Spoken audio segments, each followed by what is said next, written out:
determination, every mechanic in Pinewood Harbour snickered behind their grease-stained hands.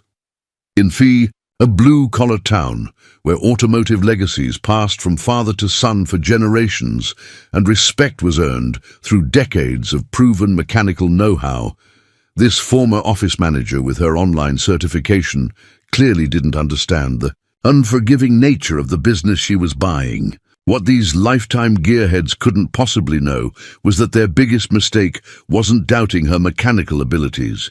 It would be underestimating what she was about to discover beneath their very feet. Before we jump back in, tell us where you're tuning in from, and if this story touches you, make sure you're subscribed, because tomorrow I've saved something extra special for you. The weathered storefronts of Pinewood Harbour's industrial district stretched along the coastal road like forgotten sentinels, their faded signs and salt-corroded fixtures telling stories of more prosperous times. Once a thriving shipping hub, the small New England town had struggled since the naval base downsizing 20 years ago, leaving behind a community of skilled workers with dwindling opportunities. Among the businesses still hanging on was a cluster of auto repair shops, their bays echoing with the sounds of impact wrenches and air compressors from dawn till dusk. The monthly meeting of the Pinewood Harbour Chamber of Commerce was in full swing at the Harbour View Diner. Coffee mugs clinked against worn formica tables, while plates of Rachel's famous blueberry pie made rounds among the gathered business owners. Men in work shirts with embroidered name patches sat alongside women in practical blazers, all discussing the same concerns they'd been facing for years: decreasing population, increasing costs, and the looming shadow of the Eastbrook Mall development, threatening to siphon away what little business remained. Victor Menendez, whose family had operated Menendez Automotive for 3 generations, held court in the corner booth. At 58, his powerful forearms and permanently oil-stained fingernails spoke of a lifetime spent underneath chassis and hoods. The Menendez name was synonymous with reliability in Pinewood Harbour, their red and black sign a fixture on Harbour Street since 1962. "Johnson finally gave up the ghost on that place of his," Victor remarked to the small group gathered around his booth. "Closed the doors last week after limping along for 3 years? "About time," nodded Eleanor Fitzgerald, who ran the local parts supply store that her grandfather had opened after returning from World War II. Her family had been providing parts to Pinewood Harbour's mechanics for 70 years. That building's been falling apart since the roof damage in the 17 storm. Johnson never recovered after his heart attack, poor man. "Who's going to want that money pit?" asked Frank Doherty, whose towing service had been retrieving broken-down vehicles from the coastal highway since the 1970s. "Place needs a complete overhaul. New lifts, new diagnostics, new roof. You're looking at 6 figures minimum before you could turn a wrench in there." Before Victor could respond, Raymond Chen, who owned the newly opened hybrid vehicle specialty shop on the edge of town, joined the conversation. "Someone already bought it," he said, lowering his voice slightly. "Came in yesterday looking for OBD scanners and asking about wholesale parts accounts. Some woman who's never owned a shop before." A ripple of disbelief spread through the group. Johnson's auto repair had been struggling for years, its outdated equipment and deteriorating building making it increasingly difficult to handle modern vehicles. The county inspector had cited the property 3 times in the past year alone for various violations, and rumors about asbestos in the back office had further diminished its already questionable value. A woman? Victor's wife Maria raised an eyebrow as she slid into the booth beside him. Maria handled the books for Menendez Automotive and knew better than most how thin the margins had become in the repair business. What's she planning to do with it? "General repair shop, apparently," Raymond replied, stirring his coffee. "Said something about affordable diagnostics and transparent pricing." Had some online certification from a virtual mechanics program. Kept talking about demystifying auto repair. Frank Doherty gave a derisive snort. Demystifying? You mean undercutting? Bet she'll be offering $19, 99 oil changes to steal customers, and then upselling unnecessary repairs like those chain places. That's if she can even get the place operational, Eleanor added. Johnson's equipment was ancient. That hydraulic lift hasn't been inspected in years, and the electrical system was a fire waiting to happen. "Did you see what she paid for it?" asked Maria, always practical about financial matters. "Johnson was asking $30,000 last I heard, which was already a steal considering the real estate. Alone. $800, Raymond said, his expression clearly communicating his disbelief. Johnson practically gave it away. His kids just wanted to be done with his debts and move on. 800? Victor repeated, nearly choking on his coffee. The diagnostic computer alone is worth more than that, even if it is 10 years. Outdated. She's got a kid with her too, Raymond continued. Teenage daughter who looked thoroughly embarrassed to be there, no husband in sight. Victor shook his head. That place needs at least $150,000 in equipment investment just to handle basic repairs on newer models. The scanning systems alone, for European models, would eat up $20,000. The shop management software, another $5,000. Not to mention the lift certifications, environmental compliance for the waste oil, updating the air compressor system. Preparing and narrating this story took us a lot of time, so if you are enjoying it, subscribe to our channel. It means a lot to us. Now back to the story. I give her till the first inspection, Maria declared, with the confidence of someone who had seen many businesses come and go over the years. Remember that guy from Boston who tried to open that specialty exhaust shop back in 18? Lasted 6 weeks before the EPA violations shut him down. The conversation might have continued. In this vein, had the diner's bell not chimed, signaling a new arrival. The door swung open, admitting a gust of briny harbour air, and the last person any of them expected to see at a gathering of established Pinewood Harbour business owners. Vanessa Reeves stood in the doorway, scanning the room with determined hazel eyes. At 36, she carried herself with the quiet confidence of someone who had weathered difficult times before. Her chestnut hair was pulled back in a practical ponytail, and while her clothes were clearly new, dark work pants, a button-up shirt with a subtle plaid pattern, and steel-toed boots that hadn't yet acquired the characteristic scuffs of daily wear, there was nothing pretentious about her appearance. Beside her stood a teenager, around 15, with her mother's heart-shaped face and determined chin, but with vibrant blue hair that made her stand out in the conservative town. The girl clutched a tablet computer, her expression hovering between supportive and mortified at being dragged to this gathering of adults. The pair paused momentarily, taking in the room full of strangers who had suddenly gone quiet at their entrance. Victor and Maria exchanged glances. Eleanor Fitzgerald cleared her throat. Raymond Chen studied his coffee cup with sudden interest. Vanessa took a deep breath, squared her shoulders, and walked directly toward the group of business owners who had just been discussing her imminent failure. The teenager followed reluctantly, a half-step behind. "Good evening," Vanessa said. As she approached, her voice carrying a hint of a Midwestern accent, but projecting a confidence that belied her newcomer status. "I'm Vanessa Reeves, the new owner of what used to be Johnson's Auto Repair." She extended her hand to Victor, who seemed to be the center of the group. "And you are?" Victor hesitated only briefly before shaking her hand.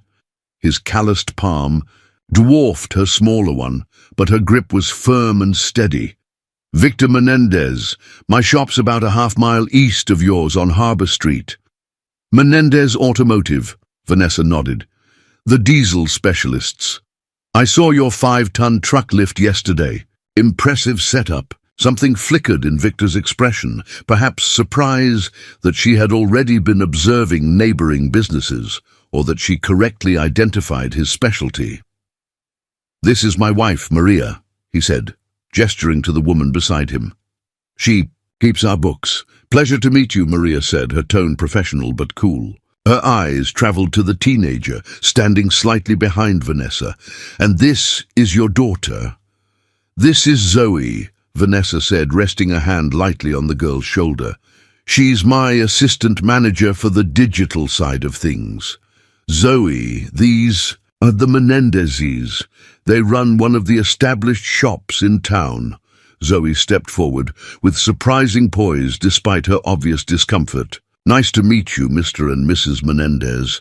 Do you use Auto Shop Manager Pro for your service scheduling, or are you still on the Mitchell system?" Mom's trying to decide which platform to implement. The unexpected technical question from a blue-haired teenager momentarily silenced the group. It was Eleanor Fitzgerald who recovered first, her expression a mixture of surprise and curiosity.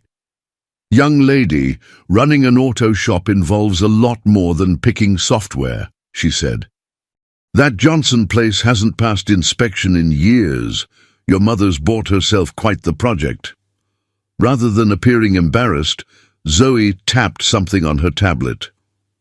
"We know the building failed the last safety inspection due to electrical code violations in the office area and insufficient ventilation in the paint storage room. But the structural engineer we consulted said the foundation and main building are sound." She looked up from her device. "Most of the issues are cosmetic or involve outdated systems that we're planning to upgrade anyway." Eleanor's mouth opened and closed without producing words. Raymond Chen leaned forward with increased interest. "I'm Raymond Chen," he said, extending his hand to Vanessa. "Chen Hybrid Specialists on the North End, opened 2 years ago." "Of course," Vanessa nodded. "You've got the level 3 charging station. Smart investment with the way the market's moving." "You know something about electric vehicles?" Raymond asked, his eyebrows rising slightly. "I know something about market trends," Vanessa replied. "I spent the last 10 years managing operations for a medical equipment company. The EV transition is following a similar adoption curve to what we saw with digital imaging systems in healthcare. Early resistance, followed by rapid mainstream acceptance once the infrastructure catches up." Something in her tone, the precise, technical assessment without pretension, seemed to catch Raymond off guard. "Been in the industry for 15 years, he said, a hint of pride breaking through his initial skepticism. "Started with traditional mechanics, made the transition to hybrids, then full electric. That kind of adaptability is crucial now." "That kind of knowledge is invaluable," Vanessa agreed. "I hope you won't mind if I ask for advice occasionally. The EV space is evolving quickly, and I want to make sure we're equipped to handle basics, at least for the models common in this area."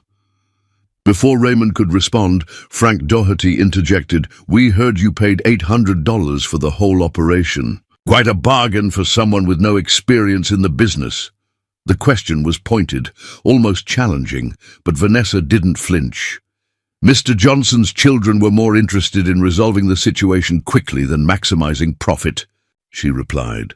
"And yes, the price reflected the condition of the property and the outstanding violations that need to be addressed." "That's a far cry from being ready to actually service vehicles," Victor observed, though his tone had lost some of its earlier dismissiveness.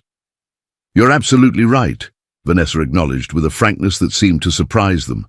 "Which is why I've spent the last 8 months taking certification courses and working under Master Mechanic Dale Harmon in Columbus. I'm not claiming to have the decades of experience everyone in this room has, but I'm not coming into this completely blind." "May I ask why?" Maria inquired, genuine curiosity breaking through her reserve. "Why leave whatever career you had to take on a failing auto shop in a town where you don't know anyone?" Vanessa glanced at her daughter before answering. When Pinewood Medical Equipment was acquired by a national chain last year, my position was eliminated in the consolidation. At first, it seemed like a disaster, but then I started thinking about what I really wanted for myself and Zoe.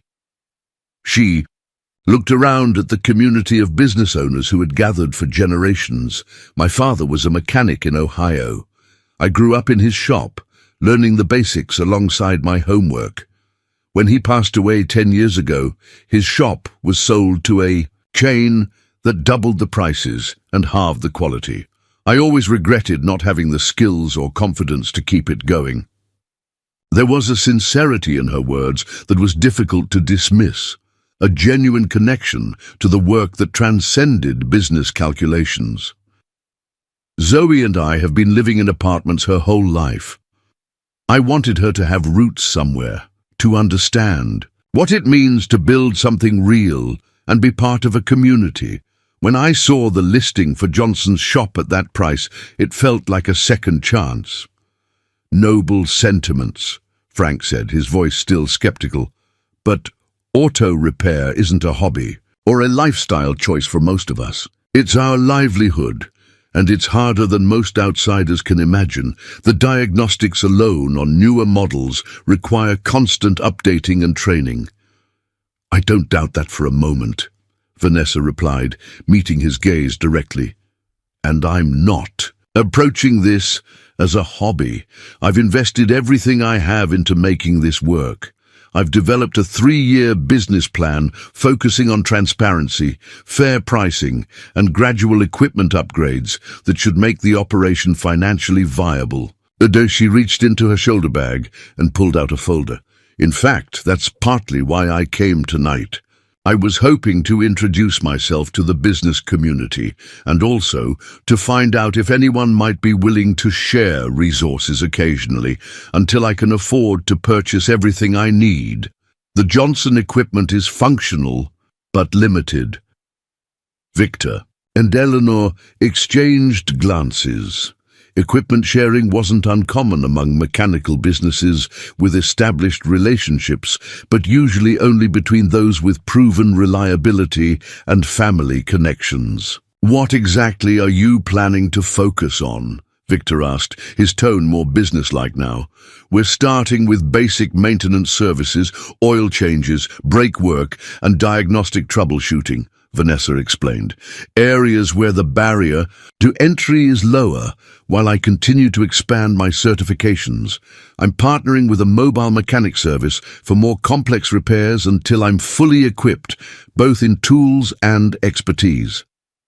Her answer revealed more thought and planning than any of them had expected. Even Frank seemed slightly less dismissive.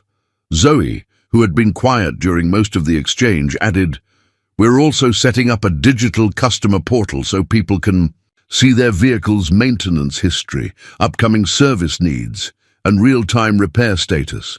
Most shops in a 50-mile radius don't offer that level of transparency." "Well, Ms. Reeves," Victor said after a thoughtful pause, "I've got a pre-2010 OBD scanner that we upgraded from last year. Still works fine for older models. You're welcome to borrow it until you get your diagnostic equipment sorted out." It wasn't an effusive welcome, but it was a practical gesture, of the kind mechanics understood, a willingness to help a neighbor, even one they weren't convinced would succeed. "Thank you, Mr. Menendez," Vanessa said, recognizing the significance of the offer. "I appreciate that more than I can say." "Call me Victor," he replied with a nod. "Everyone does." Maria, watching the exchange, seemed to come to a decision. "Have you folks eaten yet? Rachel makes a mean blueberry pie, and you should meet the rest of the business community if you're going to be staying." The qualification, "if you're going to be staying," revealed that Maria, like the others, still had her doubts. But the invitation itself was a small opening, a crack in the wall of skepticism. "We'd like that," Vanessa said with a genuine smile. "Wouldn't we, Zoe?" Zoe nodded, though her enthusiasm seemed tempered by teenage restraint. The prospect of food and potentially finding allies in this new town clearly appealed to her despite her earlier reluctance. As Maria led them toward an empty table, the group of business owners watched with mixed expressions. None of them believed that Vanessa Reeves would still be in business when the winter tourist season ended. Her plans sounded good in theory, but they had all seen the harsh realities of the repair business destroy better prepared operations than hers. Yet something about her direct manner and evident preparation left them feeling slightly less certain of her failure than they had been before meeting her. She was clearly no dilettante playing at being a mechanic. Whether that would be enough remained to be seen. 500 says she's gone by Christmas, Frank Doherty murmured to Raymond as they watched Vanessa introduce herself to the hardware store owner. Raymond considered this, watching as Vanessa listened intently to Rachel, describing the diner's delivery vehicle problems, her notepad now in her hand rather than her daughter's. "I don't know," Raymond said slowly. "There's something about her. I'm not saying she'll make it, mind you, but I'm not betting against her either." Victor, overhearing them, said nothing, but he made a mental note to check his storage unit for other equipment that might be useful for a shop getting started on a shoestring budget, just in case. 2 weeks after the Chamber of Commerce meeting, Vanessa stood in the center bay of her newly pressure-washed shop floor, squinting at the sunlight streaming through windows that hadn't been cleaned in years. The building around her was still a work in progress. Fresh paint on the customer waiting area, new LED lighting in the service bays, but the roof still leaked in the corner when it rained heavily, and the ancient air compressor made alarming noises when it built up pressure. Like everything else in the former Johnson's Auto Repair, it required far more work than she had initially estimated. She consulted the building inspection report that had arrived yesterday, confirming what she had suspected. The electrical system would need a complete overhaul before she could install the modern diagnostic equipment she'd need to service newer vehicles. The cost would be nearly $12,000 she hadn't budgeted for. Another setback in a growing list. The sound of an approaching vehicle drew Vanessa's attention. A mud-splattered pickup truck with Fitzgerald Auto Parts emblazoned on the door pulled into her freshly swept parking lot, Eleanor Fitzgerald at the wheel. Vanessa took a deep breath before walking over to meet her. Though their initial encounter had been civil, Eleanor represented the established business community that still viewed her with skepticism. "Morning, Miss Reeves," Eleanor said as she climbed out of the truck. Her tone was professionally polite, but carried an undercurrent of doubt that hadn't diminished since their first meeting. "Got your order of filters and basic inventory. Had to special order those recycled oil pans you wanted. Not much demand for eco-friendly options around here." "I appreciate you going to the trouble," Vanessa replied, watching as Eleanor lowered the truck's tailgate to unload the boxes. Eleanor gestured toward the building. "I see you've been busy. Got some of that electrical work started." "Just the preliminary rewiring in the customer area," Vanessa confirmed. "The main service bay upgrades will have to wait until I've built up some operating capital." The inspector wasn't thrilled, but he agreed to a phased compliance plan. "Heard you hired the Sullivan kid to help with the computers and phone system." Vanessa nodded. "Jamie's been a godsend. Computer science major home for the summer. He's setting up our digital vehicle tracking system while he's here." "Jamie's a good kid," Eleanor agreed. "But running a repair business is a lot more than fancy software and clean windows." She shook her head as she surveyed the property. Johnson ran this place with 3 experienced mechanics and still couldn't make it work. Johnson was trying to run a traditional full-service repair shop in a building that needed $200,000 in upgrades, Vanessa said carefully. "I'm taking a different approach." Eleanor frowned. "Johnson serviced cars in this town for 30 years. His father before him, they knew what they were doing." "I'm sure they did," Vanessa said evenly. But times have changed. Modern vehicles, digital diagnostics, customer expectations, the economics of repair work are different now. Maybe in your fancy business plans, Eleanor replied, her voice hardening. But here in the real world, trying to run a repair shop without the proper equipment and experienced staff is asking for trouble. First major diagnostic error, first comeback, first warranty issue. You'll be underwater fast. Vanessa had heard variations of this warning from nearly everyone she'd met in Pinewood Harbour. The persistent skepticism was wearing, but she kept her expression neutral. That's why we're starting with basic services and transparent pricing, and why I've installed that customer communication system, she explained. People appreciate knowing exactly what's happening with their vehicles. Before Eleanor could respond, Zoe emerged from the office, tablet in hand and wireless earbuds in one ear. "Mom, the website is live, and I've set up the appointment scheduling system. Want to see the analytics dashboard?" "I'll be right there, honey," Vanessa called back. Eleanor watched the exchange with a mixture of amusement and something harder to define. "Your daughter seems to be taking to the business." "Zoe's always been tech-savvy," Vanessa replied with a smile. "She's already keeping better track of our digital marketing than I could." As if to prove her point, Zoe approached and handed Eleanor a professionally designed business card. "Our grand opening is next Saturday. We're offering free vehicle safety inspections and basic maintenance assessments. The QR code links to our online scheduling system." Eleanor accepted the card with a bemused expression. "Well, aren't you the little marketing director?" "Actually, I'm the digital operations manager," Zoe replied matter-of-factly. "I've been analyzing the local search trends. Did you know that honest mechanic near me is one of the most common automotive searches in this county? There's clearly demand for transparent service." Eleanor glanced at Vanessa with newfound curiosity. "You're teaching her a lot about business." "She's teaching me too," Vanessa admitted. "Zoe's digital skills have been invaluable. I couldn't have built our online presence without her." As if summoned by the conversation, Jamie Sullivan emerged from the back office, his face alight with excitement. "Ms. Reeves, the server setup is complete and the diagnostic interface is working with the tablets. We can now track vehicle status in real time from anywhere in the shop." The pride in his voice brought a smile to Vanessa's face, despite her fatigue and worries.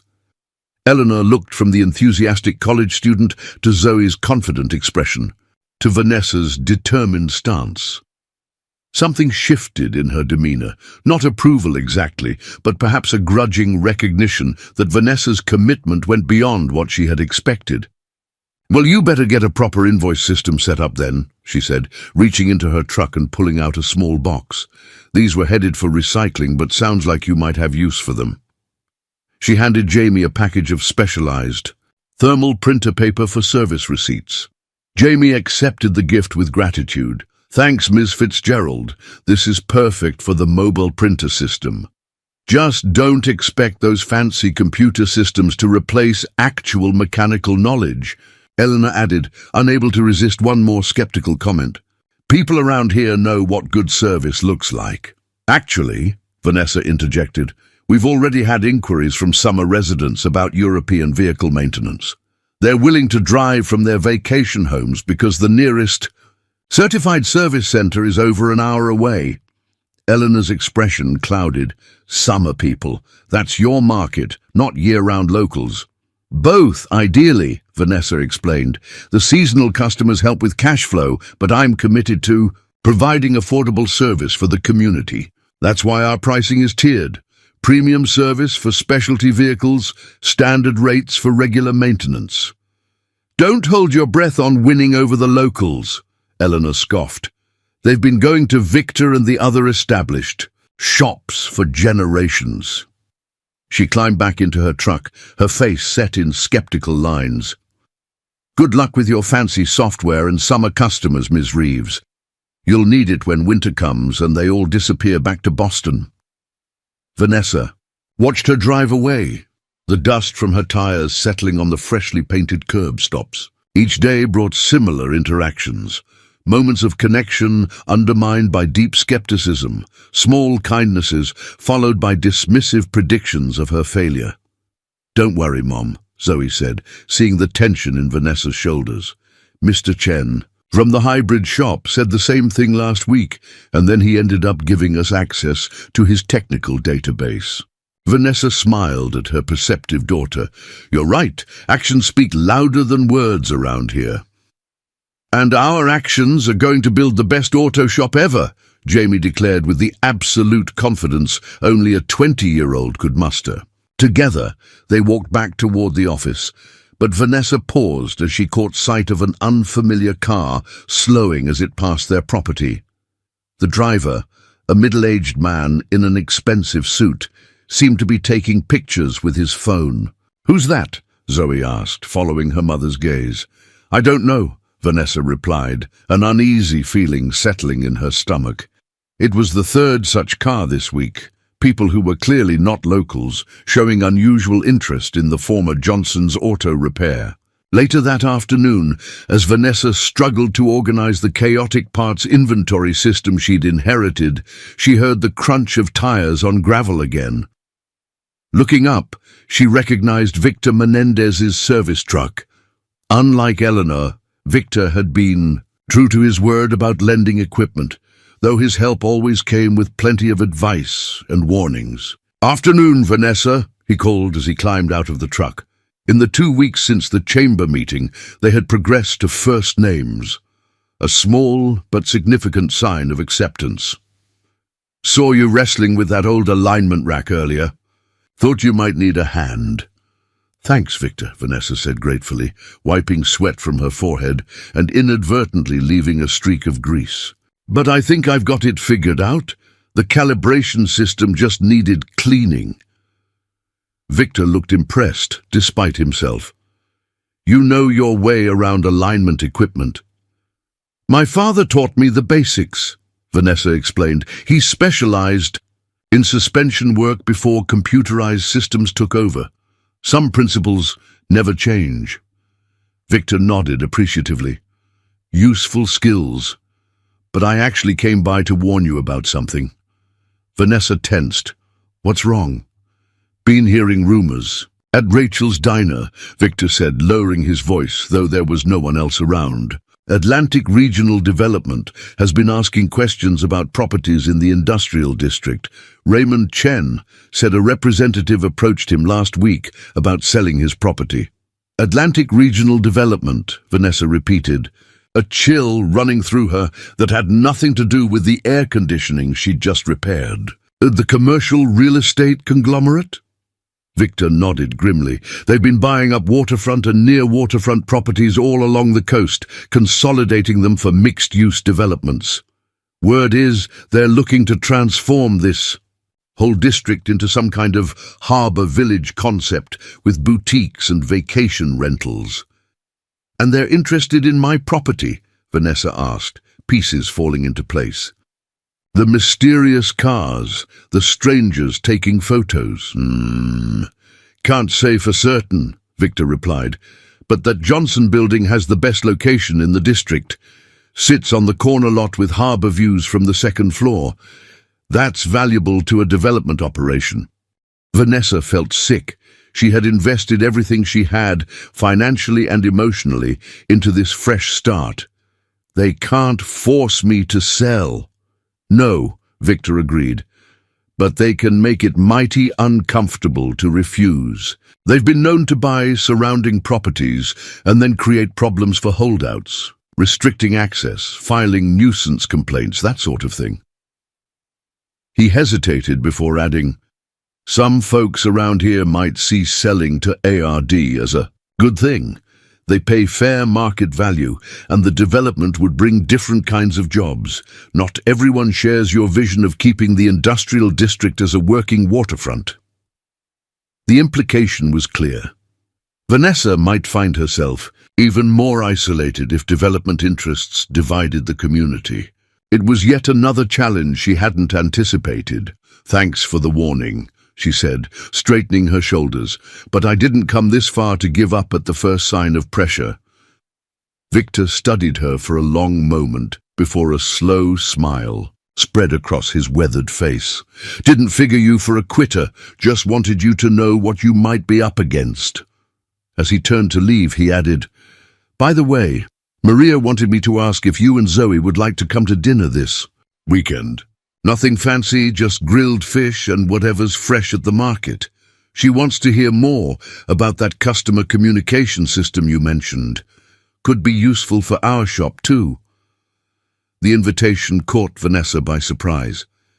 It was the first social overture any of the established business families had extended. We'd like that very much, she said, trying not to sound as touched as she felt. Victor nodded. 6 o'clock Saturday then. And Vanessa might want to bring that business plan of yours.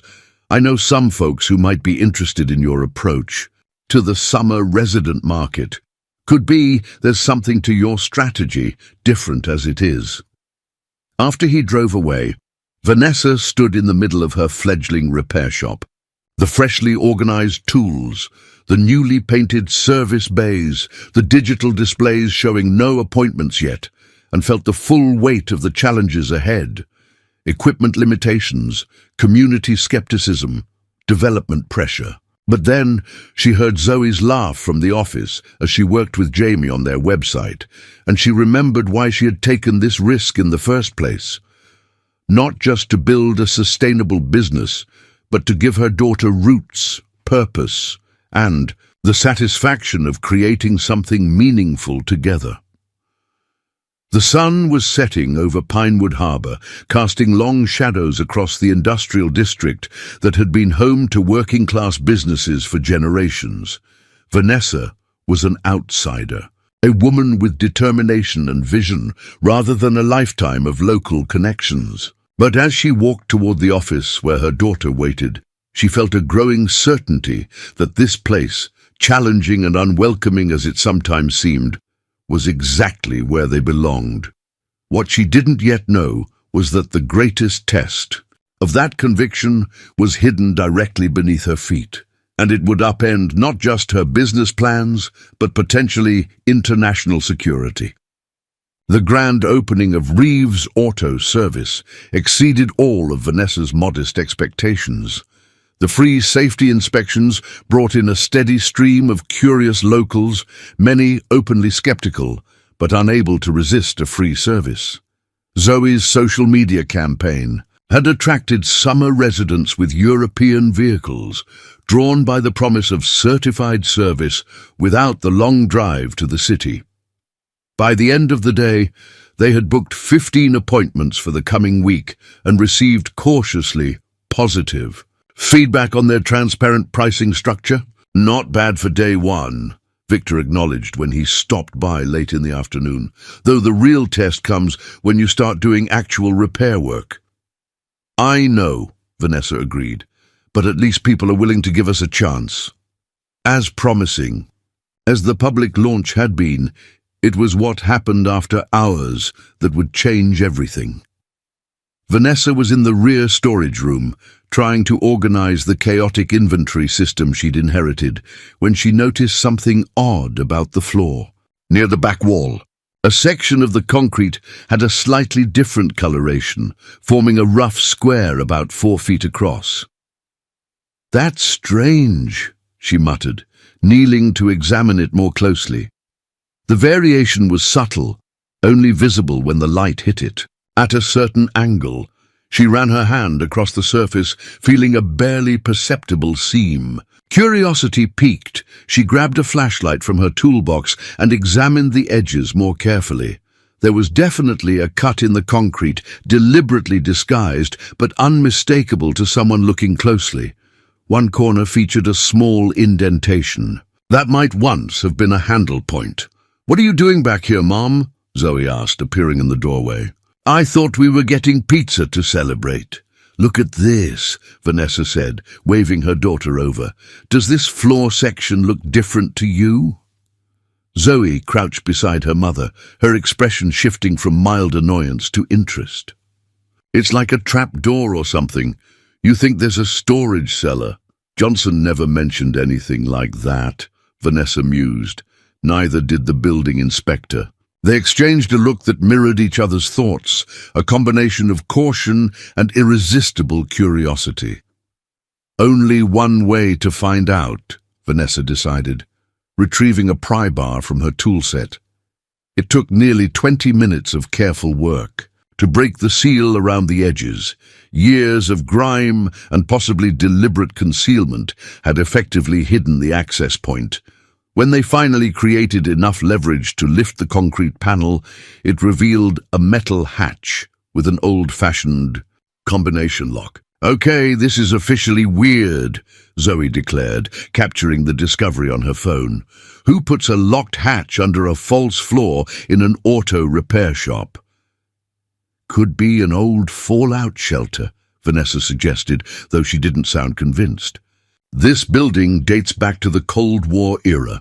The combination lock presented another challenge, but Vanessa was reluctant to damage it. "Let me try something," she said, examining the mechanism. "Mr. Johnson's son gave me a notebook with all his father's business information. Account numbers, supplier contacts. Maybe there's something about this." The notebook, a battered ledger filled with Johnson's cramped handwriting, contained mostly mundane business records. But on the inside back cover, written in faded ink, was a series of numbers with no explanation. 10-32-17-4. "Worth a try," Vanessa muttered, turning the dial carefully. To her surprise, the lock clicked open on the first attempt. "No way," Zoe breathed. "That's either incredibly lucky or seriously suspicious." Vanessa hesitated, suddenly aware that they might be crossing a line. "Maybe we should call someone before we go further." "Like who?" Zoe countered. "The police?" "Hello, officer. We found a secret hatch in our legally purchased building and thought you should know. They'll think we're crazy." After another moment's hesitation, Vanessa's curiosity won out. She pulled the hatch open, revealing a metal ladder descending into darkness. The beam of her flashlight illuminated what appeared to be a concrete chamber, about 8 feet below. "I'm going down," she decided. "You stay here." "Absolutely not," Zoe protested. "This is exactly how horror movies start. Either we both go, or neither of us goes." Vanessa recognized the stubborn set of her daughter's jaw, a trait she'd inherited honestly, and nodded. "Fine, but I go first, and if anything seems dangerous, we're out of there immediately." The ladder was solid despite its age, and the chamber below was surprisingly clean and dry. As Vanessa's flashlight swept the space, both women gasped. It wasn't a fallout shelter. It was an underground room about 20 feet square, its walls lined with metal filing cabinets. A desk with an ancient-looking computer terminal occupied one corner, while maps covered another wall, dotted with pins and notations in a language neither recognized immediately.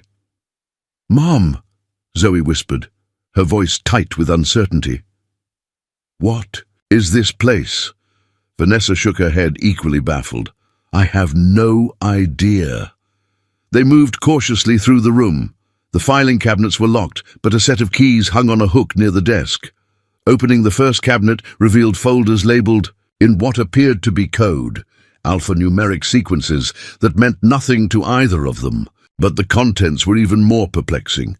Technical diagrams, photographs of military installations, and documents in multiple languages, including what Vanessa recognized as Russian and German. "These look like intelligence files," Vanessa said slowly, the implications sending a chill down her spine. Zoe had moved to the computer terminal and pressed its power button experimentally. To their surprise, it hummed to life, illuminating the room with its blue-green glow. The screen displayed a simple prompt: "Enter access code." "Don't touch anything else," Vanessa warned, suddenly acutely aware that they were in over their heads. "We need to secure this place and call someone." "Call who?" Zoe asked again, but this time with genuine concern rather than teenage defiance. It was a good question. Who did you call when you discovered what appeared to be an intelligence operation hidden beneath your newly purchased auto repair shop? The answer came unexpectedly the following morning. Vanessa had secured the hatch, slept poorly, and was contemplating her next move when a black SUV with government plates pulled into her parking lot. Two men in suits emerged, their manner professional but alert as they surveyed the building. "Ms. Reeves," the older of the two called as they approached the entrance. "I'm Agent Daniel Cooper, Department of Defense. This is Agent Wilson. We'd like to speak with you privately about this property." Vanessa's heart hammered in her chest. How could they possibly know what she'd discovered less than 12 hours ago? Had the room been monitored somehow? Was Johnson involved with intelligence work? "What's this about?" she asked, trying to keep her voice steady. "It would be better to discuss inside," Cooper replied, his tone brooking no argument despite his polite phrasing. Once, in her small office, with the door firmly closed, Cooper got straight to the point. "Ms. Reeves, we have reason to believe you've discovered a secure facility beneath this building. We need you to tell us exactly what you found and what actions you've taken since the discovery." The directness of the question confirmed her suspicions and paradoxically calmed her nerves. At least they were acknowledging the reality of what she'd found rather than gaslighting her. "My daughter and I discovered a hidden chamber last night," she admitted. "It contains filing cabinets with what appear to be intelligence documents and an old computer terminal. We didn't remove anything, and we secured the access point before leaving." Cooper and Wilson exchanged glances. "And you accessed this chamber how?" "There's a concealed hatch under a section of the storeroom floor. It was locked with a combination that we found in Mr. Johnson's business records." Cooper nodded, as if this confirmed something. "Ms. Reeves, what you've discovered is a former NATO intelligence relay station designated Anchor Point. It was decommissioned officially in 1989, but was maintained as a ghost site for emergency contingencies." "Mr. Johnson was a NATO intelligence officer?" Vanessa asked incredulously. "Not exactly," Wilson spoke for the first time. "Johnson was what we call a passive custodian. He owned the property that concealed the facility and maintained minimal awareness of its existence without knowing its purpose or contents. He was compensated for his discretion." "The station should have been properly decommissioned and cleared when Johnson's health declined," Cooper continued. "But it appears the protocols weren't followed correctly. What you've found may contain sensitive information that remains classified." Vanessa processed this startling information. "So what happens now? Am I in trouble for finding it?" "No," Cooper assured her. "You've done nothing wrong, but we will need to secure the facility and remove the classified materials. The question is, what happens to your business during that process?"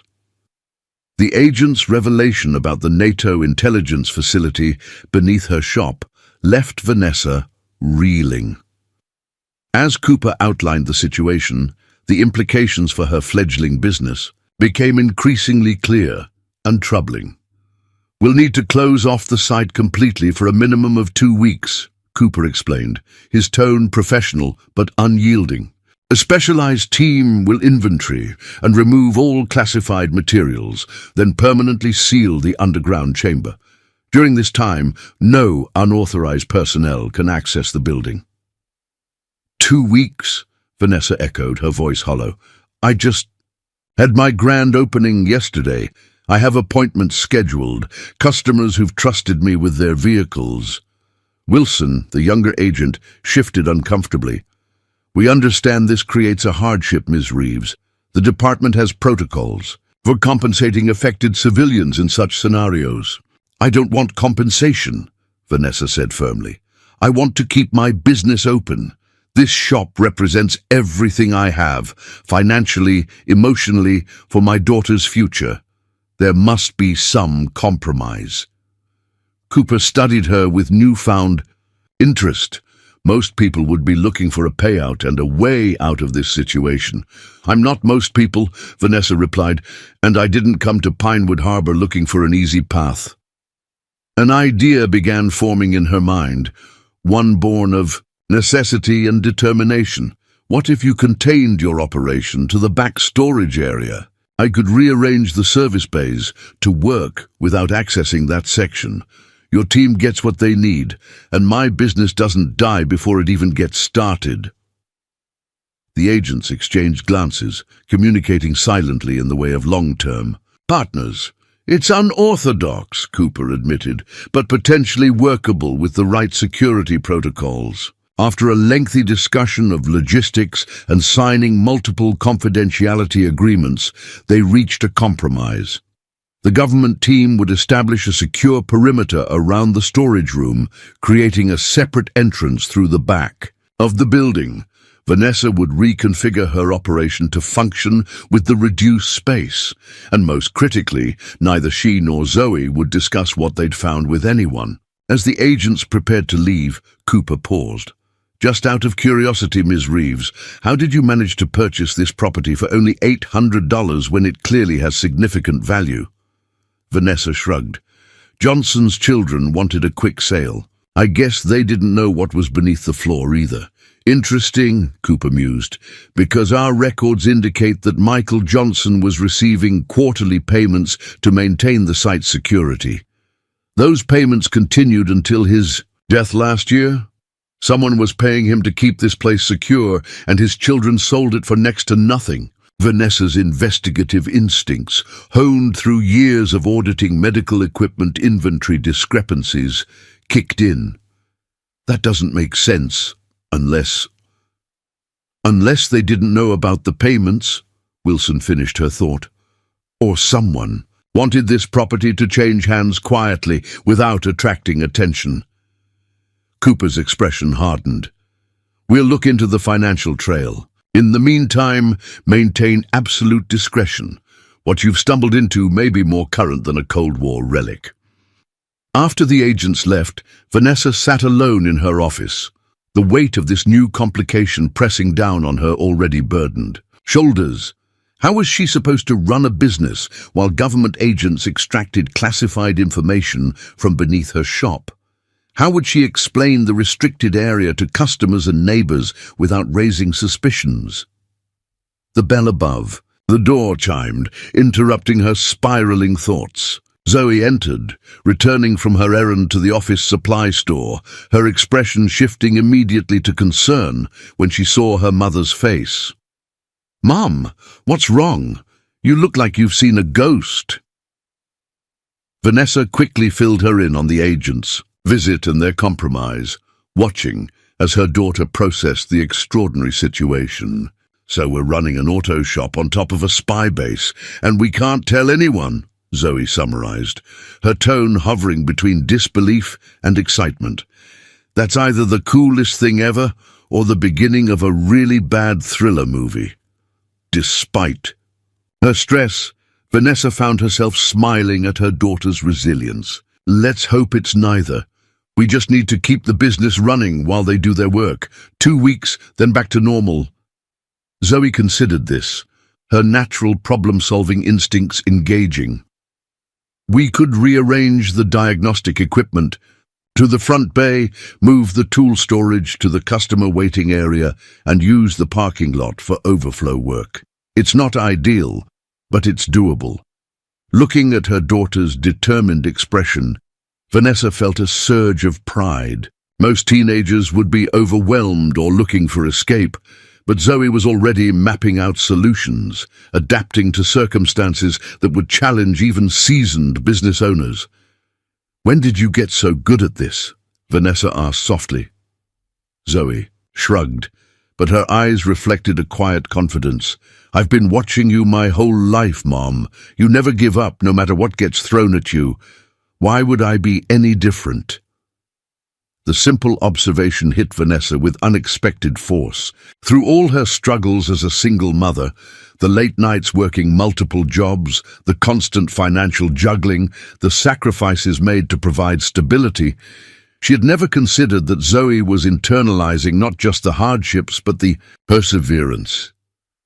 "We should start moving things around before our first appointment tomorrow," Zoe continued practically. "I'll update the online scheduling system to reflect our reduced capacity." Together, they began the challenging task of reconfiguring the shop.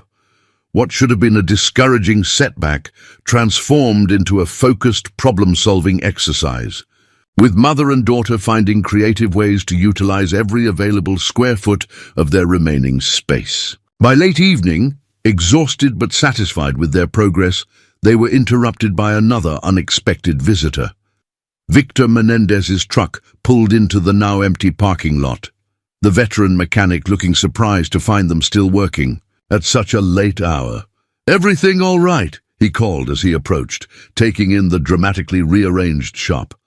"Looks like you're doing some major reorganizing." Vanessa froze momentarily, caught between the confidentiality agreement she'd signed and the need for a plausible explanation.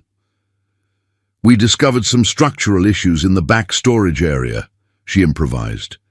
"Need to keep it closed off until repairs can be completed." Victor's experienced eyes scanned the space, clearly noting the peculiar arrangement but not commenting directly. "Need any help setting up? That diagnostic station looks like it needs proper electrical configuration." The offer of assistance, practical and specific rather than questioning, reminded Vanessa why she'd been drawn to this community despite its initial skepticism. Beneath the gruff exteriors and suspicion of outsiders lay a fundamental willingness to help a neighbor in need. "That would be great, actually," she admitted. "The power requirements are different in this part of the building."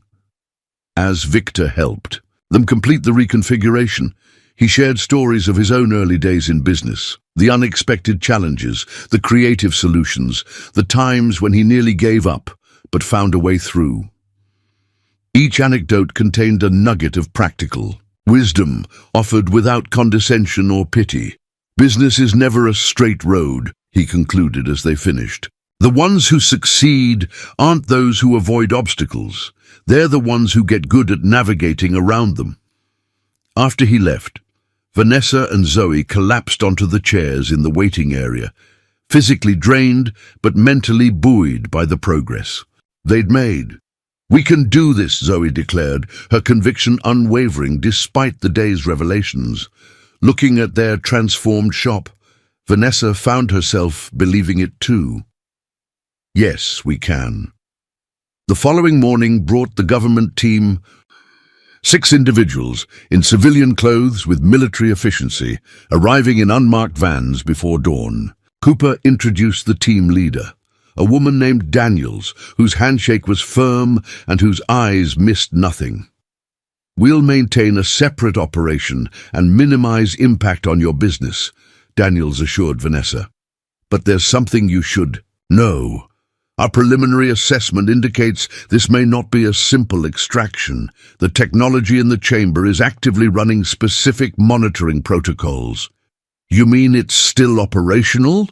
Vanessa asked, alarmed. "After all these years?"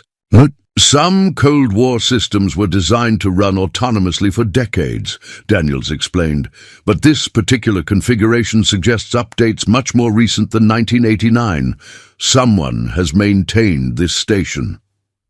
The implication sent a chill down Vanessa's spine. Mr. Johnson, possibly, or someone using his property without his knowledge. Daniels's expression revealed nothing beyond professional focus.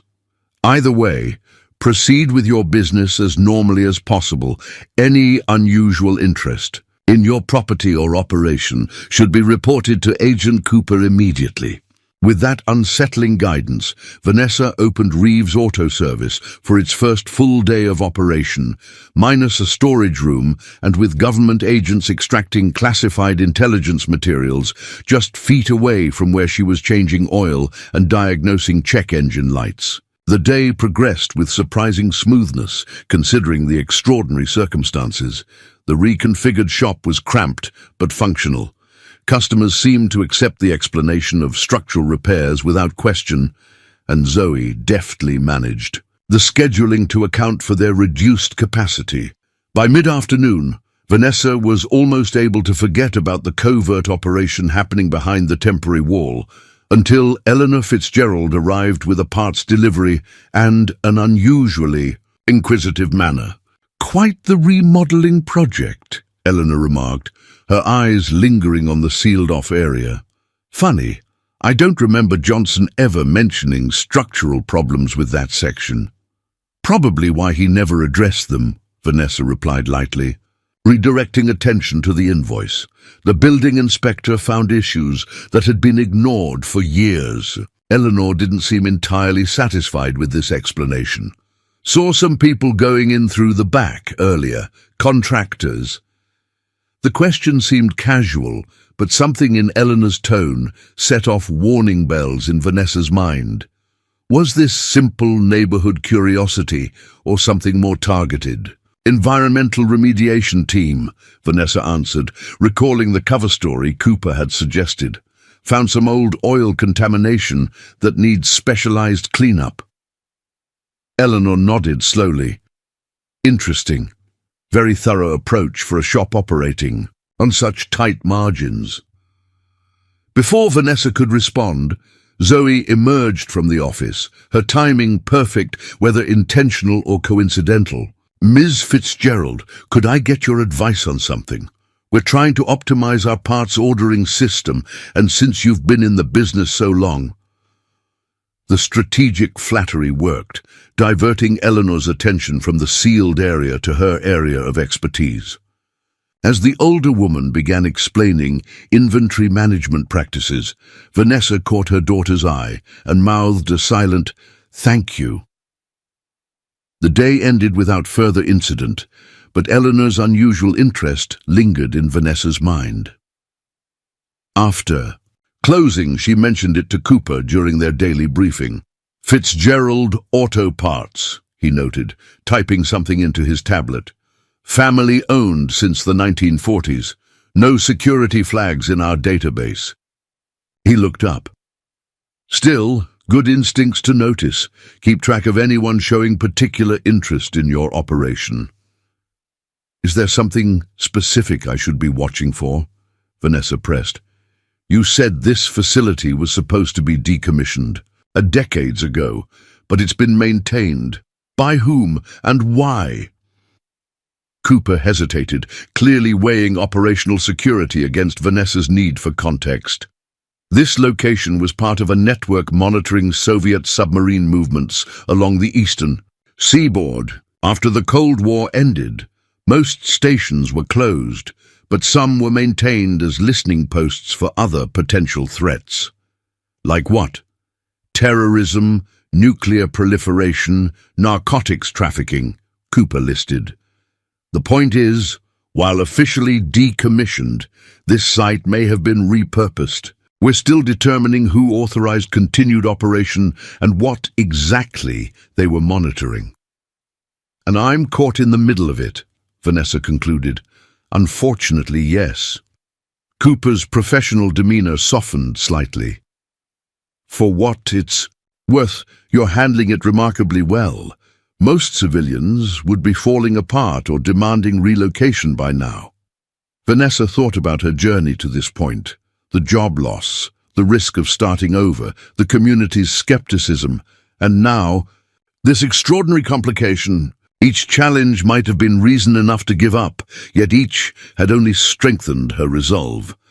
"I've come too far to be derailed now," she said simply, "even by international espionage." The next morning brought an unexpected surge in customers. Word was spreading about the new shop's transparent pricing and detailed digital reports. Vanessa was diagnosing a persistent electrical problem in a summer resident's BMW when she noticed a black luxury sedan cruising slowly past the shop for the third time that hour. Following Cooper's instructions, she casually noted the license plate while continuing her work. When the same vehicle parked across the street 30 minutes later, a well-dressed man emerging to take photos with a professional camera, she texted the information to Cooper's secure number. Within minutes, Agent Wilson appeared, ostensibly bringing coffee as a friendly gesture, but positioned to observe the photographer. After a brief conversation on his phone, he approached Vanessa at the diagnostic computer. "Atlantic Regional Development," he murmured, keeping his voice low. "Robert Mercer, their head of acquisitions, been purchasing properties throughout the district." "The development company Victor warned me about," Vanessa confirmed. "They want to transform the industrial district into upscale retail and condos. Interesting timing for them to take such focused interest in your specific property," Wilson noted. "Could be coincidence, but we don't like coincidences." Vanessa thought about the peculiar circumstances of her purchase, the absurdly low price, Johnson's children seemingly unaware of the property's special status or the payments their father had received. "You think there's a connection between ARD and whatever's happening with the underground facility?" she asked quietly. "We're looking into all possibilities," Wilson replied diplomatically. "In the meantime, if Mercer approaches you directly, engage normally, but share the details with us immediately." She didn't have to wait long. That afternoon, as she was finishing with her last scheduled customer, Robert Mercer himself entered the shop, his tailored suit and manicured appearance distinctly out of place among the tools and equipment. "Ms. Reeves," he called, his practiced smile revealing perfect teeth. "Robert Mercer, Atlantic Regional Development. Do you have a moment to discuss an opportunity?" Vanessa wiped her hands on a shop towel, taking a measured breath before answering. "What kind of opportunity, Mr. Mercer?" "A potentially lucrative one for you," he replied, glancing around the shop with poorly disguised disdain for its industrial functionality. ARD is developing a comprehensive harbour village concept for this district. Boutique retail, luxury condominiums, a yacht marina, transforming this underutilized industrial zone into a destination property. "And you want my location?" Vanessa concluded. Mercer's smile widened. "Your property occupies a key position in our master plan. We're prepared to make a very generous offer, well above market value. Enough for you to relocate to a more suitable location, or perhaps even retire comfortably." The temptation flickered briefly. Financial security, an end to the struggle, resources to provide for Zoe's education without constant worry. But something in Mercer's too smooth manner and the timing of his interest reinforced her suspicions. "I'm not interested in selling, Mr. Mercer," she replied firmly. "I've just opened my business and invested significantly in this location." His smile didn't waver, but his eyes hardened slightly. "I understand your hesitation. New ventures require emotional investment. But being practical, this location has significant challenges for an automotive business. Outdated infrastructure, environmental remediation needs, limited expansion potential." He gestured toward the sealed-off area. "I understand you're already facing structural issues requiring extensive repairs. Our offer would alleviate those concerns entirely." The specific mention of the sealed area sent warning signals through Vanessa's mind. How did he know about that so quickly? Had he been watching the property even before she discovered the underground chamber? "My business is doing well, and I'm addressing the building issues systematically," she replied, careful to reveal nothing. "I appreciate your interest, but this property isn't for sale." Mercer's expression cooled further. "Ms. Reeves, development is inevitable in this district. The Zoning Commission is already reviewing changes that would significantly impact automotive operations in this zone. Early participants in our vision receive premium compensation. Latecomers often find themselves disadvantaged." The veiled threat was unmistakable. Vanessa maintained her composed expression through years of practice negotiating with difficult hospital administrators and supply chain managers. "I'll take my chances with the Zoning Commission, Mr. Mercer. Now, if you'll..." "Excuse me, I have vehicles to finish before closing." After Mercer departed, Vanessa immediately contacted Cooper, relaying the conversation in detail. The agent's response was measured but concerned. "We'll investigate potential connections between ARD and our situation. In the meantime, be careful. Development companies typically employ legal and political pressure, not physical threats, but given the unusual circumstances." "You think I might be in danger?" Vanessa asked bluntly. "I think caution is warranted," Cooper replied.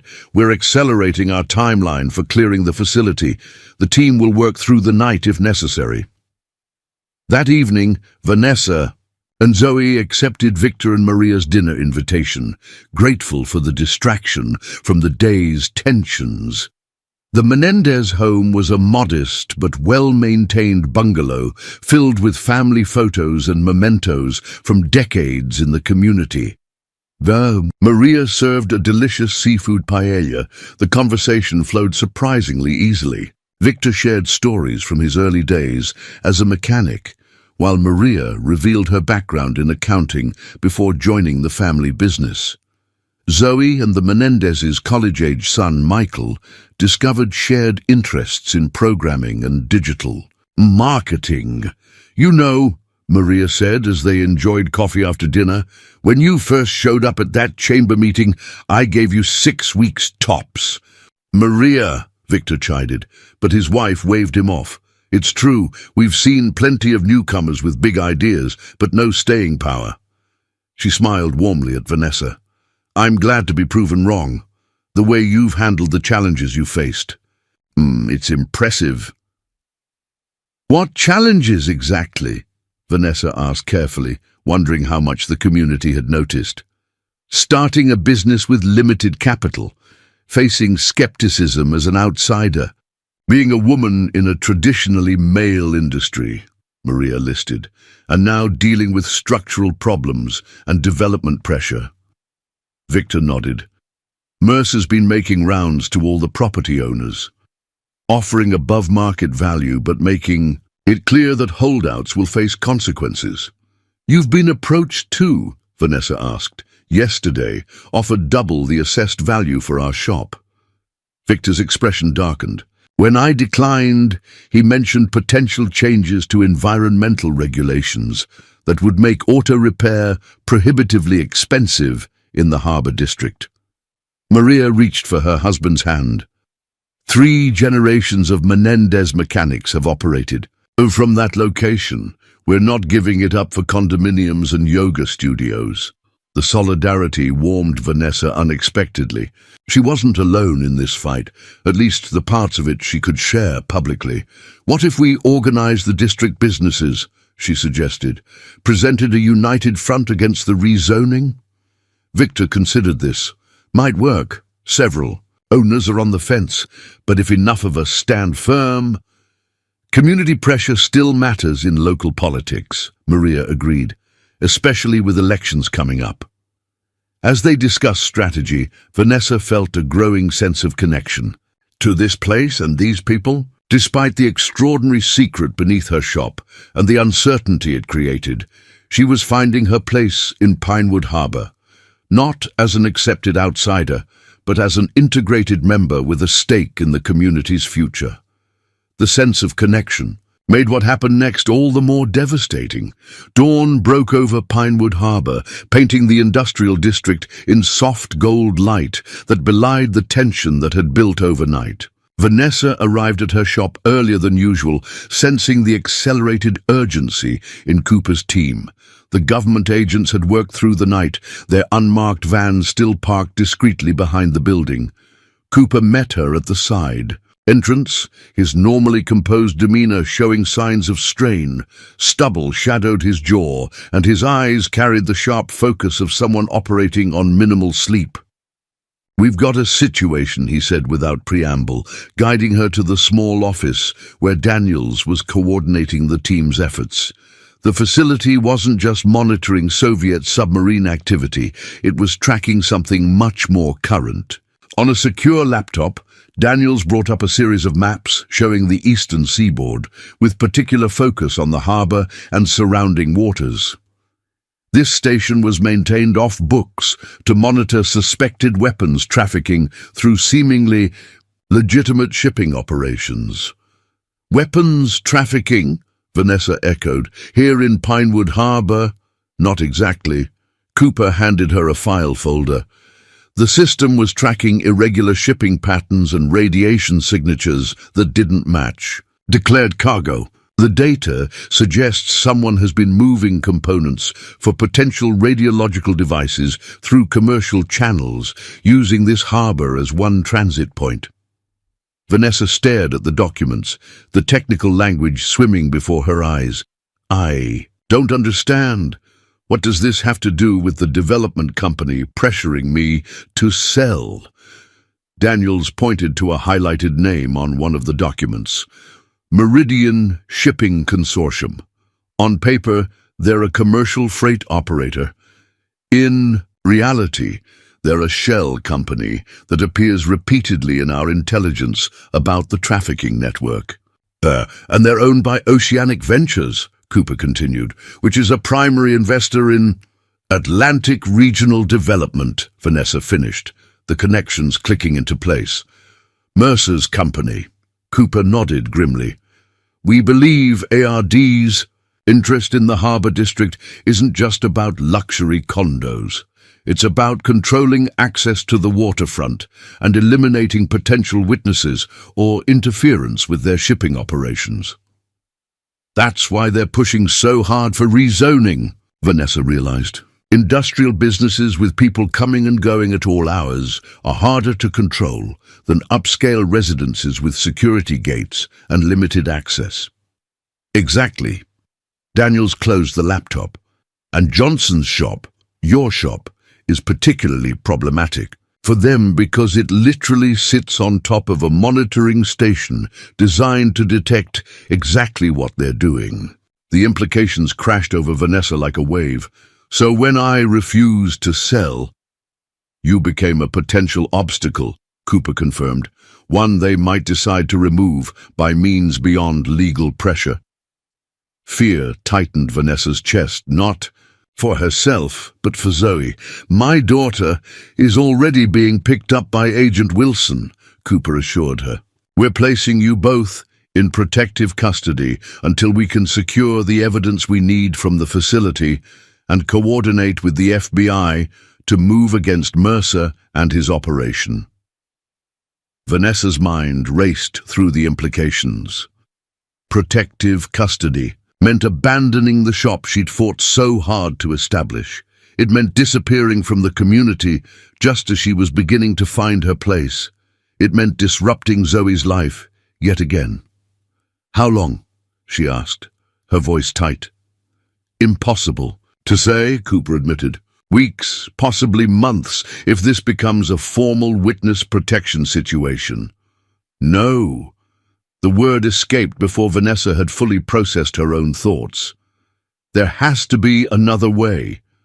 Cooper's expression hardened. Ms. Reeves, I don't think you appreciate the seriousness of this situation. These people move weapons components that could kill thousands. They won't hesitate to eliminate a single witness. I understand the danger, Vanessa insisted, but running away solves nothing. It lets them win. Not just against me, but against this entire community. What happens to Victor and Maria's shop, to Eleanor's parts store, to everyone else who's standing against the development?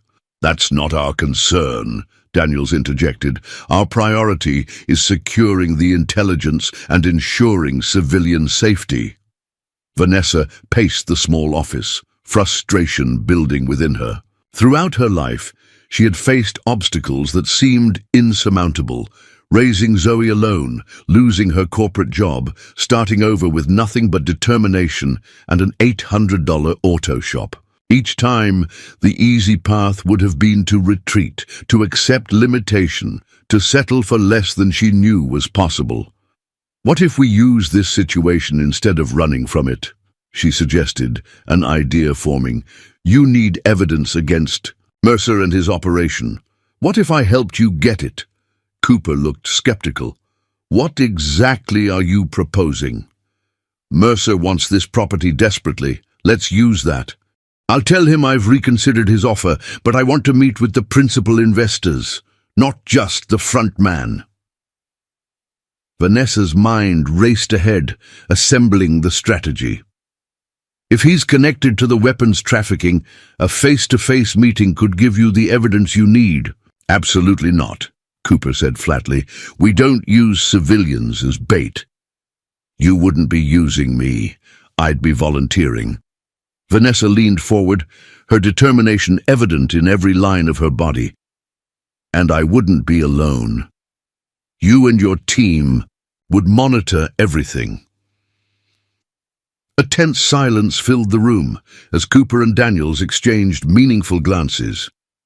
It could accelerate our timeline, Daniels admitted reluctantly. A direct meeting might reveal connections we haven't yet documented. It's too risky, Cooper maintained, though Vanessa sensed his resistance weakening. Life is risk, she countered. I didn't come this far to hide in a safe house while everything I've built gets destroyed. I'm offering you a way to catch these people and keep my life intact. After further heated discussion and consultation with their superiors, a compromise was reached. Vanessa would contact Mercer expressing interest in his offer, but the meeting would take place on terms that allowed for complete surveillance and immediate intervention if needed. Zoe would remain under protection, non-negotiable. As the agents finalized the operational details, Vanessa stepped outside for a moment of quiet reflection. The morning sun now illuminated the full harbor. Fishing boats and pleasure craft bobbing alongside commercial vessels. The contrast between the peaceful scene and the dangerous undercurrents now revealed struck her forcefully. Her phone vibrated, with a message from Zoe.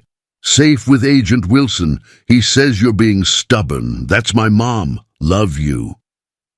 The simple text brought tears to her eyes. Her daughter's confidence in her, unquestioning, absolute, was both her greatest comfort and most profound responsibility. She would not let Zoe down, nor would she surrender the future they were building together. Victor's truck pulled into the parking lot, interrupting her thoughts. He approached with the casual gait of someone stopping by for a friendly chat, completely unaware of the dramatic developments unfolding. "Morning," he called. "Brought that gasket set I mentioned. Thought you might need it for the Henderson job." Vanessa composed herself, grateful for the normal interaction amidst the chaos. "Thanks, Victor. That's really thoughtful." Something in her tone must have betrayed her tension because Victor's expression shifted to concern. "Everything all right? You seem on edge." The confidentiality agreements she'd signed prevented full disclosure, but Vanessa found herself unwilling to simply lie to someone who had shown her genuine kindness. "Just dealing with some unexpected complications," she said carefully. "The kind that make you question whether you're on the right path." Victor nodded thoughtfully, misinterpreting her words as relating to normal business challenges. "Doubt comes with the territory. When I first took over from my father, I questioned my decision daily. Too young, too inexperienced, too stubborn to admit when I needed help." He gazed across the harbor, his weathered face reflecting decades of perseverance. "But here's what I learned. The path isn't right or wrong. It's just a path. What matters is how you walk it, whether you face the obstacles or let them turn you back." The simple wisdom resonated deeply with Vanessa's current dilemma. "How did you know to keep going?" "Didn't always," Victor admitted with a wry smile. "Some days, I was one broken timing belt away from selling the whole operation. But then I'd fix something everyone else had given up on, or see a customer's relief when their vehicle was running again, and I'd remember why I chose this life."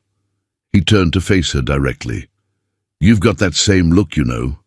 When you're diagnosing a problem others missed, or explaining repairs so people actually understand what they're paying for. That's not something you can teach. It's either in you or it isn't." His words strengthened her resolve. "Thank you, Victor. That means more than you know." After he left, Vanessa returned to the agents with renewed determination. "I'm ready. Let's set the trap." The plan came together with military precision. Vanessa would contact Mercer, expressing interest in his offer but requesting a meeting with the principal investors to discuss terms. The encounter would take place at a local restaurant where agents could monitor every word and intervene if necessary. Meanwhile, the team would complete extraction of evidence from the underground facility, creating an airtight case against the trafficking network. Mercer responded to her message with suspicious promptness, agreeing to arrange a meeting with his investment partners the following evening. Everything was proceeding according to plan until an unexpected complication arose from the most surprising source. Eleanor Fitzgerald arrived at the shop just before closing, her manner unusually hesitant. "Got a minute, Vanessa? There's something I need to discuss with you." Cooper, posing as a building inspector, gave Vanessa a subtle nod indicating she should proceed normally. "Of course, Eleanor. What's on your mind?" The older woman glanced around nervously before lowering her voice. "It's about Atlantic Regional Development and Robert Mercer. I've discovered something concerning." Alarm bells rang in Vanessa's mind. What could Eleanor possibly know about ARD that had her so worried? "Let's talk in my office," she suggested, leading Eleanor to the small space where they could speak privately while Cooper monitored from nearby. Once the door closed, Eleanor's composed facade crumbled. "I believe Mercer and his associates are involved in something illegal, something dangerous." Vanessa carefully controlled her reaction. "What makes you say that?" "My nephew works for the Harbor Authority," Eleanor explained. "He's noticed irregularities with some of the cargo shipments associated with Meridian. Shipping, companies using false documentation, containers that don't match their declared contents. When he started asking questions, he was threatened. Threatened how? 2 men approached him in the parking lot, said his curiosity could lead to accidents at sea." Eleanor's hands trembled slightly. "He came to me because he knows. I've been opposing the rezoning. Vanessa, I think the development plan is a cover for something else entirely." The revelation that Eleanor had independently uncovered threads of the same conspiracy complicated matters significantly. Cooper had been clear that civilian involvement should be minimized, yet here was Eleanor, already in potential danger because of her own investigation. "Have you told anyone else about this?" Vanessa asked carefully. "Just Victor and Maria. We were planning to take it to the state police, but—" Eleanor hesitated. "Then I noticed all the activity around your shop, the supposed structural repairs that look nothing like construction work, and I started wondering if you might already be involved somehow." Vanessa weighed her options quickly. Lying to Eleanor might endanger her further, but revealing classified information violated her agreements with Cooper's agency. "Eleanor, I can't explain everything right now, but you're right to be concerned," she finally said. "The situation is being handled by appropriate authorities. The most important thing is that you and your nephew stay safe and don't confront Mercer or his associates directly." The older woman studied her with shrewd eyes. "You're already working with someone, aren't you? That's why those people have been coming and going from your back entrance." Before Vanessa could formulate a response that wouldn't violate security protocols, Cooper knocked and entered, having clearly monitored the conversation. "Ms. Fitzgerald," he said, revealing his government credentials. "I'm Agent Cooper. I need to ask you some detailed questions about what your nephew has observed."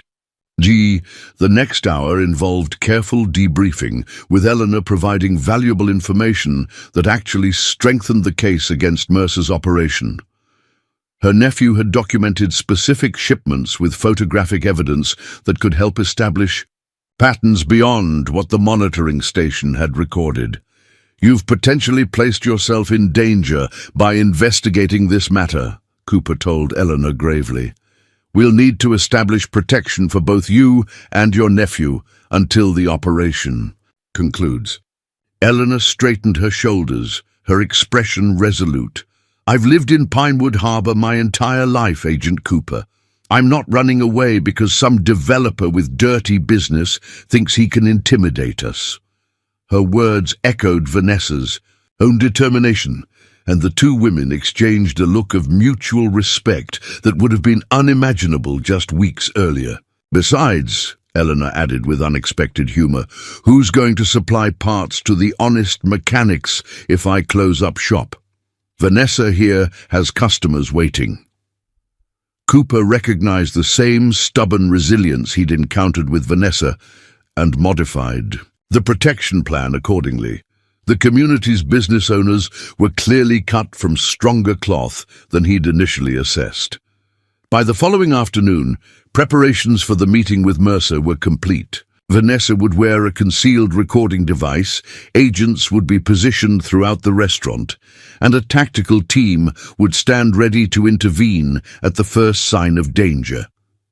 As Vanessa prepared for the encounter that could either secure her future or destroy it entirely, she received a video call from Zoe, safe in a government facility outside town. "Mom, are you sure about this?"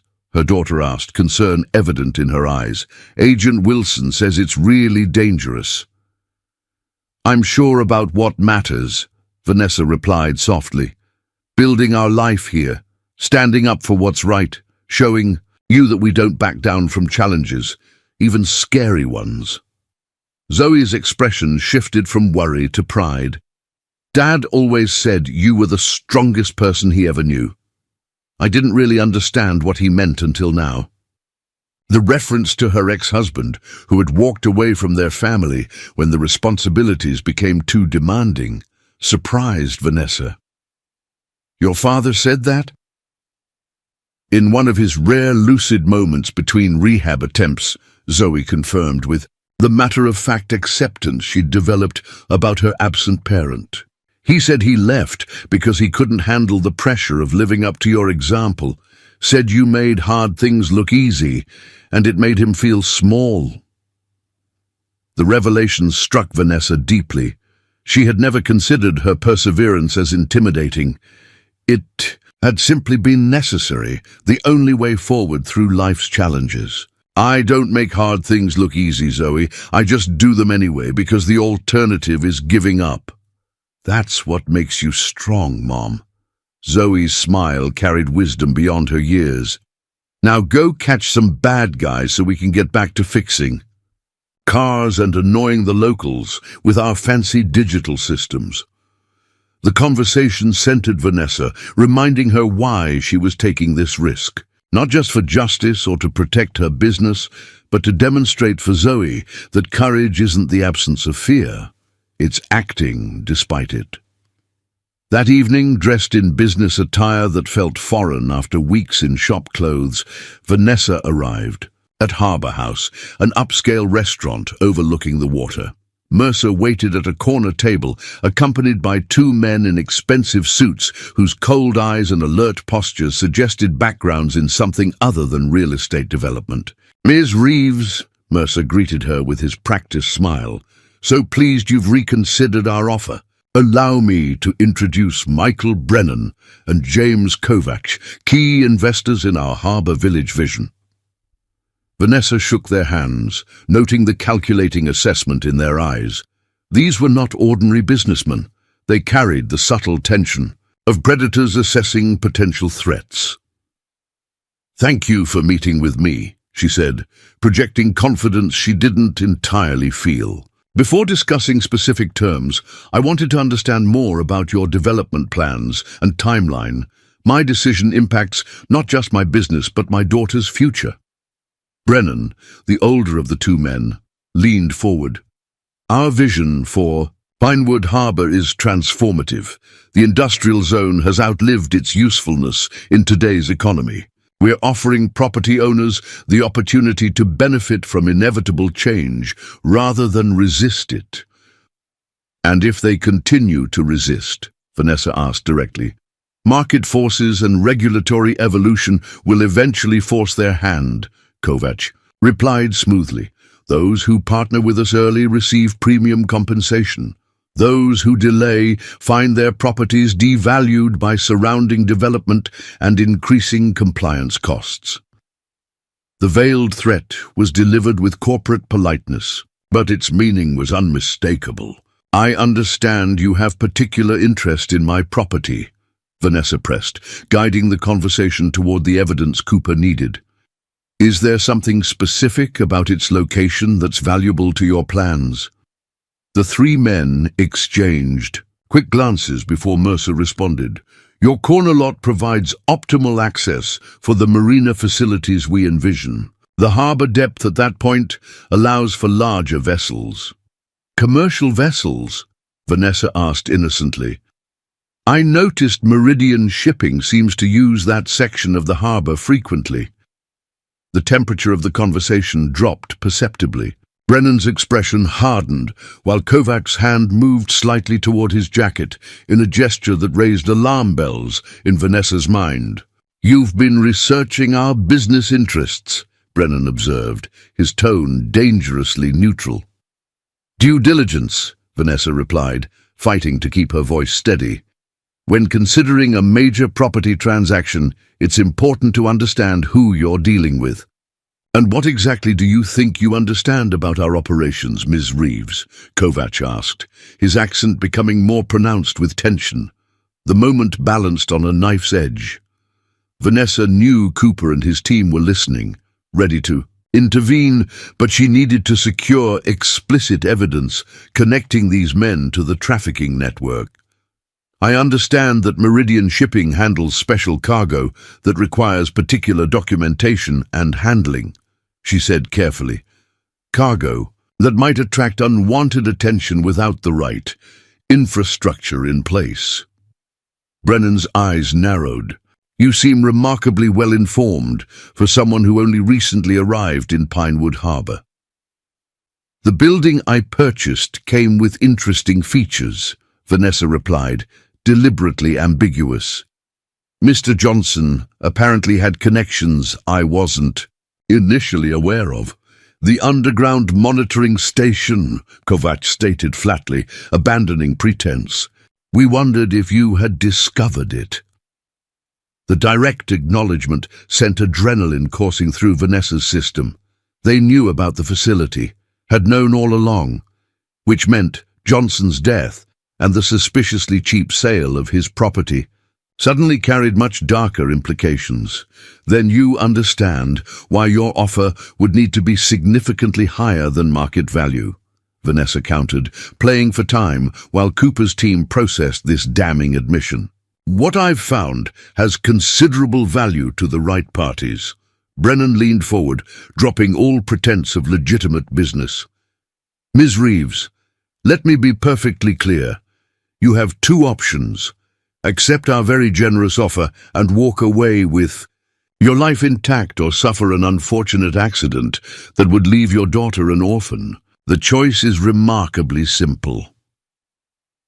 The explicit threat was exactly what the operation needed, clearly recorded for prosecution.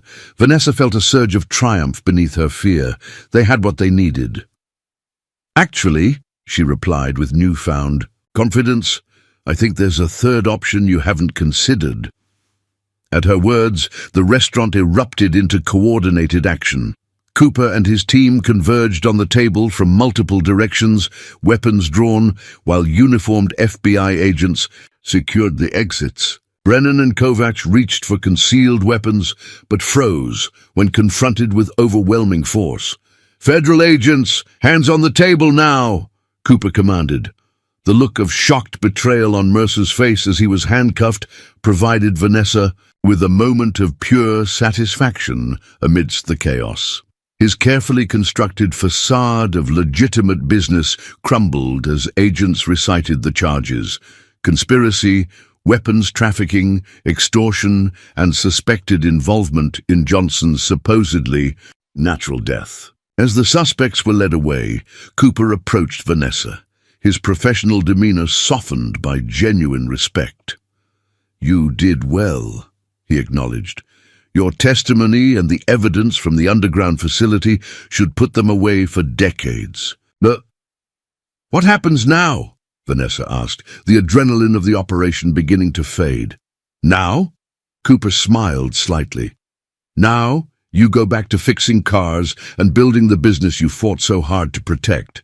Our team will complete the facility decommissioning within days, and your life returns to normal, or whatever passes for normal, after an experience like this." The next morning, Vanessa stood in her shop, watching as Cooper's team removed the last of their equipment from the now permanently sealed underground chamber. Zoe had returned home, already redesigning their website to highlight the upcoming grand reopening celebration. The bell above the door chimed as Victor and Maria entered, followed by Eleanor, Raymond, and several other business owners from the Harbor District. "Heard the news about Mercer and his associates," Victor said without preamble. "Arrested for some kind of international smuggling operation. Guess that explains their aggressive development strategy." Vanessa offered a carefully edited version of events, honoring her confidentiality agreements while acknowledging the community's role in standing firm against the development pressure.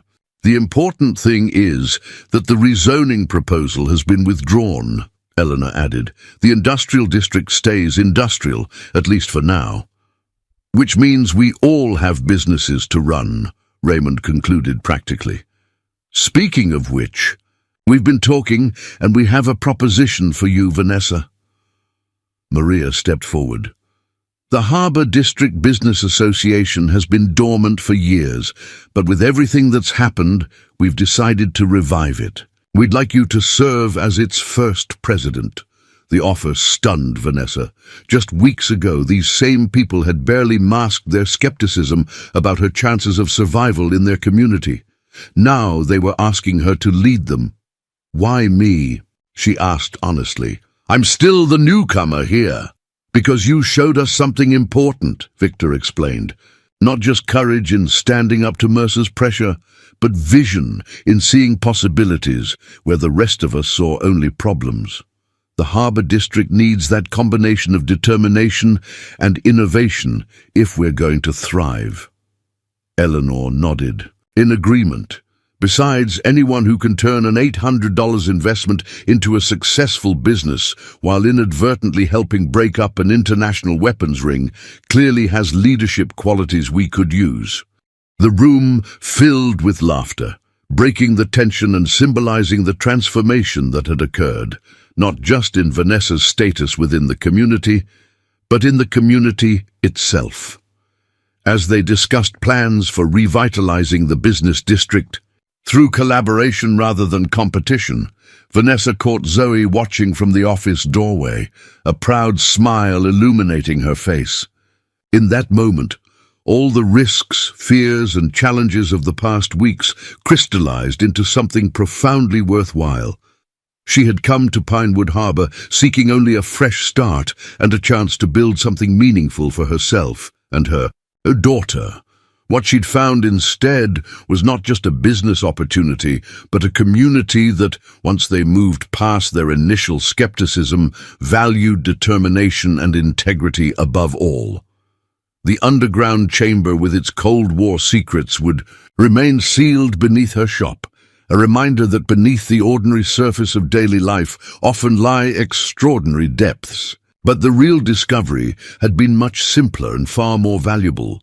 The discovery that the greatest strength comes not from facing challenges alone, but from building connections that transform individual struggle into collective resilience. As the impromptu meeting evolved into a celebration of new beginnings, Vanessa realized that her $800 investment had purchased far more than a failing auto shop. It had bought her a place to belong, a community to lead, and most importantly, the opportunity to show Zoe that with enough courage and determination, no obstacle, not even NATO secrets hidden beneath your feet, could prevent you from creating the life you envisioned.